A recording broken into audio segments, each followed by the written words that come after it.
man. To all the viewers out there, I apologize. This will be my last live broadcast. I swear to God, man. Mike, how's it going, bud? Going great, Kevin. How are you today? Good to see you. I mean, the Dirty Fest. I was looking for you, bro. You know, I had all intentions of going out there. I had an event on Saturday, had an event on Sunday, and had to work. And just due to everything, I couldn't pull it together. I saw the videos and saw the racers and all my friends, and it would have been great to catch up with so many icons of the sport. But unfortunately, due to conflicting schedule and just everything I had going on, I couldn't put it together. So yeah, I was bummed. So yeah, it took me about 2 months of planning just to get down, just to drive 25 miles down to Temecula, whatever it is. But it's crazy. It was a lot of work. I can relate to you. But it did. The problem is that now it sparked my competitive juices, and now I'm planning on going to the Southern California National. There you go. Be careful. I can tell you my story. But, yeah, and then you got Frogtown, which I heard is even bigger. Yeah. Do me a favor, dude. You're put the phone lower. Okay. Like that. Yeah. I want to see that beautiful face of yours, bro. Okay. All right, man. So, anyways, for people that are on that weren't aware of our first conversation, this is Mike Franze's second appearance on the page, and during our first conversation that we had, I had told a story about when I met Mike and how he was how he told me he goes, well, I was a test rider for BMX Plus, and I was like, oh, okay, well, you got me beat, bro. And then we kind of glossed over it, and then I was at Dirty Fest, and I was sitting on the gate, and a gentleman approached me and goes, you're the podcast guy, right? And I go, yeah. And he goes, I go, who are you? And he goes, Tim Ebbets. And I'm all, oh, dude, that name sounds familiar. And he goes, yeah, dude, I was around Azusa, the NBL track. And he goes, I used to test bikes for BMX Plus. And I go, oh, dude, Mike Franze did the same thing. He goes, yeah, we did it together. So obviously that name sounds familiar to you then. Yeah, Tim Ebbett has been into my shop before. Recently, we caught up. Didn't recognize him. He's real tall and still good looking guy, but that dude was rad. I started a little bit before him, and then he kind of came in with me, and then, they rotated test riders, myself and Kurt Crisco and John Tomac and Mickey Lundy and Tim Ebbett. There were so many of us, but yeah, he was one that did, some testing with me, and we had a lot of fun. He was definitely a talented rider. Yeah, he was throwing it down. He was throwing it down at Dirty Fest, definitely. I'm glad he was in the moto before me. Yeah, he could ride. But he was racing a cruiser, so I've never raced a cruiser in my life, and I still won't do it. So, well, that's not true. I did ride a cruiser, but never raced a cruiser. But yeah, I never took the cruiser at all. So I'm a big boy, and I still ride the 20s. But I'm glad that he was in the motor before me. But so then I started thinking. So that kind of got me thinking, like, well, what does that actually mean to be a test rider for? I mean, we've all heard stories that people test stuff for the magazines, but how does one become? I mean, is there like an application that you submit, or did Mike Ruth approach you at the track or something? No. Or how do you become a test rider for BMX Plus? I can remember it, 35, oh my God, almost 40 years ago. I was 16. I was a junior in high school, and BMX Action and BMX Plus and even Super BMX used parks often for testing. That's what they did. And I got to know Dean Bradley pretty well and John Kerr. So I think I gave Dean my phone number and said, hey, if you're going to do a test, call me, call my house, the rotary phone, and let me know, and I'll make sure the track's dialed in for you. I'll water it, I'll sweep it, and make it pro. So Dean goes, hey, better yet, I want to use you as a test rider. So, like, you can imagine at 16 years old what that meant. Right. I was just, like, flabbergasted. So he's like, all right, I'll give you a call, and we'll figure it out. I go, cool. I mean, there was no Instagram or text messaging or any of that crap. So a couple of weeks go on, and I get home from school. My mom's like, oh, here, call this guy named Dean. He left a message on, old-fashioned way on a notepad. Call Dean from BMX Plus magazine. So I immediately called Dean. He's like, hey, we're going to have you do a test on this red line. Can you do it Thursday? I'm like, I'll be there. I mean, obviously. So I show up. I'm like, what do I need? He's like, just show up. So they bring me a couple BMX Plus kits. I had to have a white open face helmet, which they wanted. And that was it. So I get the kit on, get dressed. And my famous jump, which was one of the first jumps that they posted, was like a Leary. And what happened was the way the bike was set up, it had such a short top tube, the handlebars hit the seat. Mm-hmm. So I couldn't do it. So we're trying to figure it out. I go, I can fix it, but I have to bend the seat post. So Dean and John Kerr were there as well. So I'm like, I can fix it. They're like, how? So I turn the bike upside down, and I start banging the seat on an angle against the curb, and I literally bend the seat post, okay? So now the bars, you can't really tell in the photos, but now the bars can go all the way around, so I can do a Larry. So the red line at the time was a $200 bike, like it retailed. So Billy Griggs was a red line racer, and he got a little pissed at me because we're friends here at Parks too, because they're like, how the opening caption or something said, how rad can you get on a $200 bike? Just ask Mike Franze. And it's got a picture of me all sideways and clipped. It was classic. But what's funny is I'm wearing Oakley goggles and one of those Jora or JT face pieces, right? Right. About 5 days before that, I took a fall and took the whole side of my face off. So I got scabs and I got a face rash. So with the goggles and the Jofa, you couldn't really see it. But I think in that issue, there's a picture of me with like the goggles off, and you could see around my eye. I still have a scar. So I literally still have the scar because it got stitches. But that was in there, and then the scabs stuck to the goggles and stuff. But that was my first test. It went over really well. I remember when it got publicized in BMX Plus, the Save On drugstore down the street from my house sold the magazine, right? So what do I do? I go open up all 12 of them, all across all the magazine counter of my Larry picture, Larry. It was just classic. So it was quite I mean, it was it'd be like today if you like basketball and you're allowed to go play with Kobe. It meant everything to me. It was a huge, so I did probably 6 or 7 tests. I did Redline, I did a Slingshot, which was a lot of fun. And they let me keep that bike and ride it and test it for like 6 months. That was kind of fun. I never raced it. I did a Torker. I did a test with Malem Abrams and John Tomac one time showed up, and we did like 3 tests together. So the funny thing was during these tests, John Kerr was there and Dean was there, and they're still good friends to me this day. I have both their cell phones, and we talk often. John Kerr was always like, just one more. And back then, we're shooting with film. There was no digital cameras. And I've always had a passion for photography. So after we do all these shoots, you'd have to wait till the magazine would come out to see what they publicized. Right. So it was a lot of fun and just, different things. But the coolest thing about it is Dean Bradley, who is a magician with a camera, and so is John Kerr.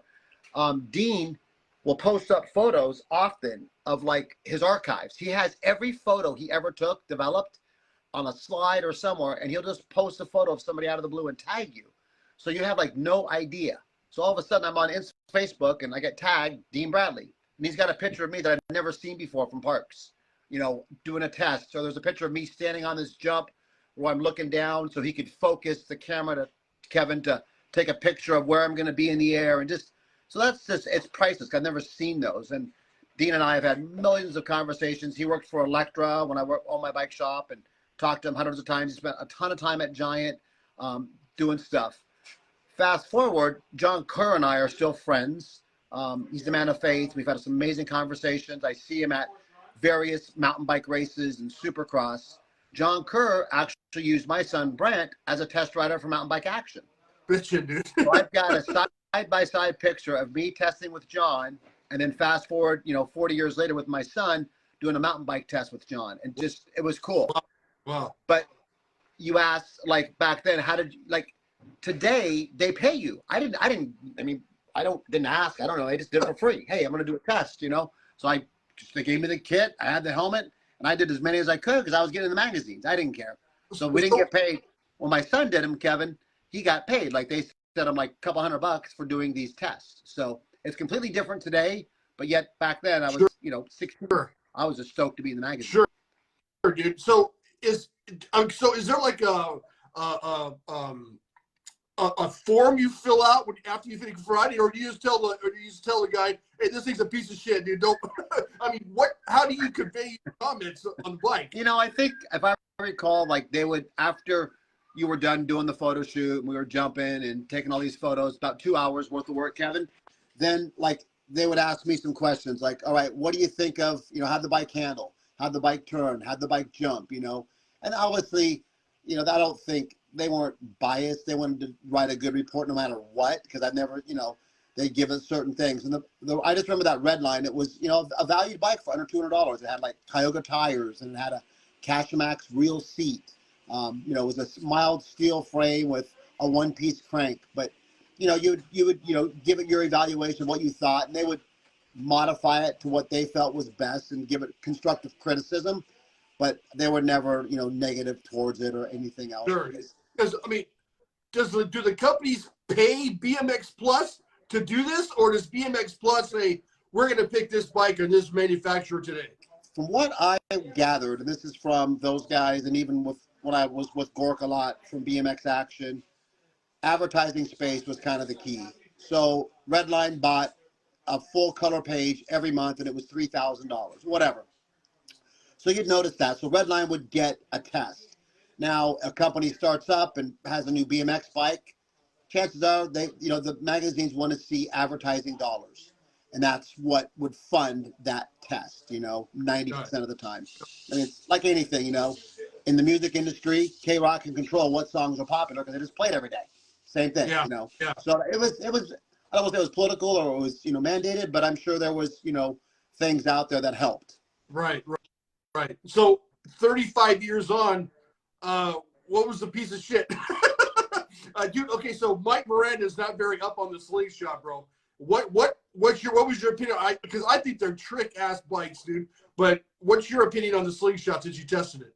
It was fun. What I liked about the Slingshot was I used to do this kind of like a transfer.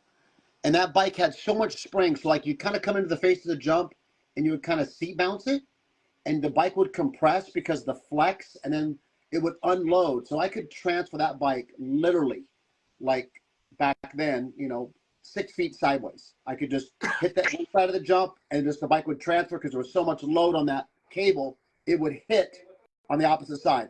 Full Brian Foster transfer, just by doing it, by just loading the suspension or the spring or the cable or whatever it was on that bike. It was pretty fun. Wow. So that was a fun thing on that bike. It was fun. And actually, the Slingshot, I thought rode pretty good. I liked it.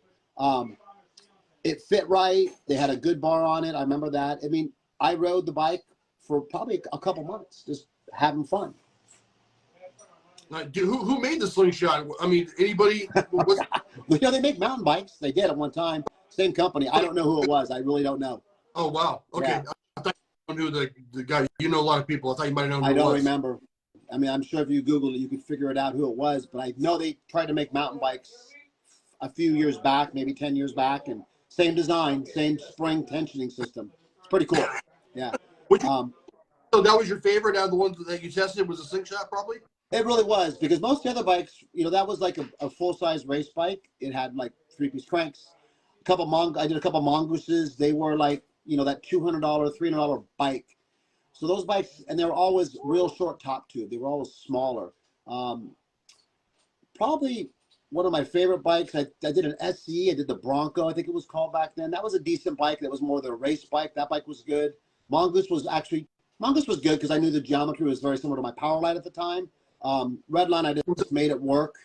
Was it a Pro Class or what was it? A Pro Class, yes. The Mongoose? Yeah. Was a Pro Class, and it had those wheels with the holes in them and the anodized rim strips. Yeah. That was a good bike. You want to fuck with your friends, you plug a pin through the hole and give them a flat tire. Exactly, yeah. And then you could change the color if you wanted it to be red or gold or blue. So it was and then when you couldn't find one, you broke it, you used black tape and just wrap black tape around 30 times. Yep. That was a good bike. Powerlight, I did a Powerlight, which was good. It was Powerlight Thrasher. It had ECS Z-Mags and a coaster brake. That was fun to jump because it had a coaster brake, but we made it work. That was good. But yeah. I'm sorry, go ahead. But that was a fun bike too. It was by Steve Rink from Pedal Power with ACS. And I think I broke one of their mags on that test, if I'm not mistaken, and that was kind of the end of that test because they didn't have extra parts or anything. But the wheel was all cattywampus, and this spoke was full of flexing around. It was pretty good. So. Dude, I rode Tough Wheels for the first time in my life at Dirty Fest on my first moto, and I've heard people talking about the flex on those things. Have you ever rode Tough Wheels? I used to run one in the front like Perry. PK used to run one in the front. Or Richie, I forget, somebody used to run one in the front. That was my deal. It was Perry. I had a set of graphites, and they were cool. But yeah, I stuck to the campy high flange or bullseye Phil Wood hubs. Dude, I'm on the gate. I'm looking at my front tire, and they're setting up the race, and I can see my front wheel just bending. Dude, I'm all, oh my god, man! This thing, the whole wheel was just flexing. I could see it. Yeah. No wonder people complain about Tough Wheels. Yeah, they would. Yeah, you would be in lane 1 and starting in lane 2. But graphites were cool, dude. They were cool with the gold, and they were awesome. I never did a test with any of the bikes. Always had spoke wheels except for the Power Light. Dude, that's funny you brought the coaster brake because I was at my brother's house last night. We were talking BMX, and we were talking about how guys were wheeling with coaster brakes, and we said, dude, did you ever wheelie with a coaster brake? And I go, I never did it. Did you ever do it? And he goes, no. I mean, I have deep respect if anybody could wheelie with a coaster brake, man. So, that would be talent. If you had a coaster brake, I could coast. Like, I can't manual like those kids that manual on the BMX freewheel bikes, but I used to be able to sit on the seat and do a coaster wheelie forever and just use the coaster brake as long as it was dialed in good, and I could coast all the way down Manzanita Drive on my rear wheel as far as I could go once I got the bike up and just coast. And then if you hit that coaster brake a little too hard, whammo, you went down. But I can't stand up manual, but I could coaster brake manual for days. Wow, I do that. Never do that, man. But anyway, so I think we covered the BMX thing, dude. That was super interesting. I appreciate it. Now, if you don't mind, I'm going to ask you. I have this new feature of the conversation where I'm going to ask you a couple questions. Do you mind? I'm going to give you 2 options. You give me which one that you prefer. And you don't have to explain or you have to do nothing. One thing that's funny. So I enjoy photography, and I got a picture on my Facebook page someplace of me, Dean Bradley, and John Kerr. And I'm like, what's in common to this photo? I used to be a test rider 40 years ago, and now I'm hanging out shooting photos with these guys at mountain bike racing. It's pretty cool. They're 2 true icons of the sport, especially John Kerr, who's still taking photos today. Mostly mountain bike stuff, but he's still in it. So it's pretty awesome to see the sport and these guys who I used to look up to were now like equal. You know what I mean? Like, it's pretty cool because we're all humans, right, Kevin? You and I get dressed the same way. But, Michael Jordan's some elite athlete. Here I am with. It's different between me and you, man, because you never left the gate. So all these dudes, right? I come back after 30 years and all this stuff is like really like new to me. They're like, oh my God, I know that you and Perry are tight and all you're tight with all these, but like there was a time when I'm looking at the moto sheet and I look over to my left and Perry's looking at his moto sheet and I go, oh, hey, what's up, man? Yeah, like that's Perry Kramer. Yeah, it's pretty funny. And I know, like I had this conversation with my brother last night. They're just guys, man. I know, but because my brother knows everybody too, right? He knows all these guys from mountain biking world, stuff like that. And but I tell him, I go, you've been in the game this whole time, dude. You know these guys. I don't know any of these guys. So it's like when I see these people, I'm all, wow. And at Dirty Fest, when I was surprised because Brian Patterson was there, and that dude is a beast, man. I mean, okay, dude. Not a lot of guys are bigger than me, dude. And that dude is bigger than me, and he is fast, and he bullies his way in the track. Dude, that was great watching him race. So that was a good part of it. But yeah, dude, I still get starstruck, dude. Especially when I met Andy Patterson, dude. And he watched my videos. That was kind of cool. You still there? Can you hear me?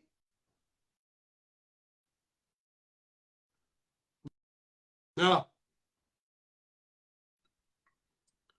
Well, if anybody out there can hear me, I guess we're going to end it early. Thanks for joining me. I can't hear you, dude.